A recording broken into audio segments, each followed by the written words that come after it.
Big TV భక్తి సమాచారం WhatsApp ఛానల్లో జాయిన్ అవ్వండి. అన్ని విశేషాలు ఎప్పటికప్పుడు తెలుసుకోండి.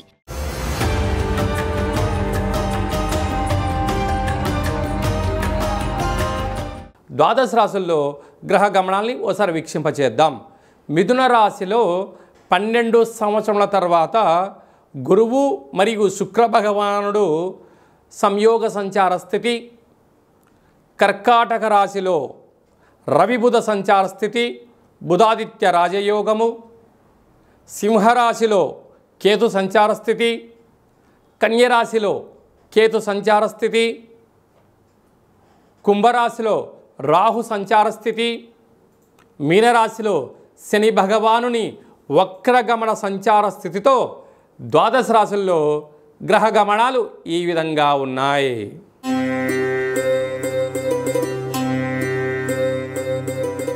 తులారాశి వారు శ్రావణమాస సందర్భంగా వరలక్ష్మీదేవి అమ్మవారిని ఎలాంటి వస్త్ర రంగులతో ఎలాంటి నైవేద్యాలతో పూజించాలో, ఐశ్వర్యాన్ని ఎలా పొందాలో ఈ వీడియోలో తెలుసుకుందాం. తులారాశిలో ఈ నక్షత్రాలు అనగా చిత్తా నక్షత్రంలోని 3వ పాదం, 4వ పాదం, స్వాతి నక్షత్రంలోని 4 పాదాలు, విశాఖ నక్షత్రంలోని 1, 2, 3 పాదములు కలిపితే తులారాశి. రాశాధిపతి శుక్ర భగవానుడు. వీరికి సంతాన స్థానంలో రాహు సంచార స్థితి ఉండడం వలన తల్లిదండ్రుల మాట పిల్లలు, పిల్లల మాట తల్లిదండ్రులు, సకుటుంబ సపరివార సమేతంగా అందరూ కూడా ఒక మాట పైన ఉండగలిగినట్లయితే రుణ రోగ శత్రువులు తగ్గిపోతారని చెప్పి కూడా గమనించాలి. 6వ స్థానంలో శని భగవానుడు జలరాశిలో ఉండడం వలన జలభయం, అగ్నిభయం, మృత్యుభయం, అపమృత్యుభయం అప్పుడప్పుడు కనపడుతూ ఉంటుంది.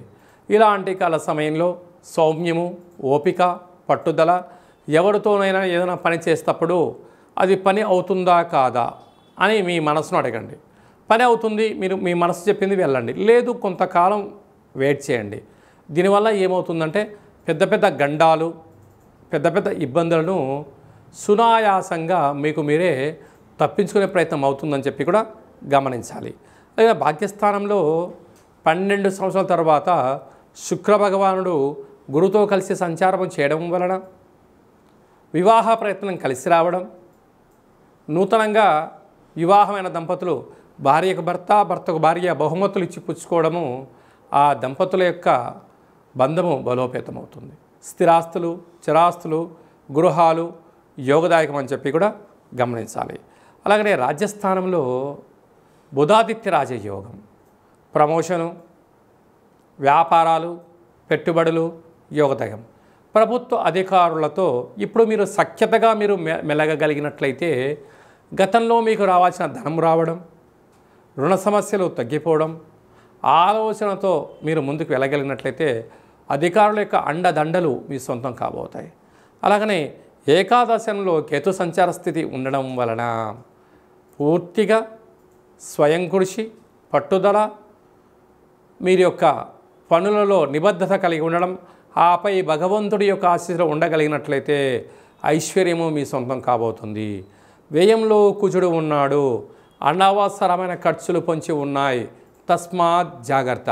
మీ యొక్క జన్మ నక్షత్రం రోజున అష్టమి పూర్ణిమ తిథి అందున దూరావాయు జల ప్రయాణాలు చేయవద్దు. ఇలాంటి కాల సందర్భంలో మహాలక్ష్మీదేవి అమ్మవారికి తెలుపు రంగు వస్త్రాలతో అలంకరించడం, తెలుపు పుష్పాలతో అర్చన చేయడం, పెరుగన్నం నైవేద్యంగా పెట్టడం వలన యోగదాయకం. సాఫ్ట్వేర్ ఉద్యోగస్తులు, హార్డ్వేర్ ఉద్యోగస్తులు, ఎలక్ట్రానిక్ గూడ్స్ బిజినెస్ చేసేటువంటి వారందరూ, అలాగనే మార్కెటింగ్ రంగంలో ఉండబడినారు, టీచింగ్ రంగంలో ఉండబడిన వారందరికీ కూడా నోరు అదుపులో ఉంచుకోగలిగినట్లయితే మంచి కాలం ఉందని చెప్పి గమనించాలి.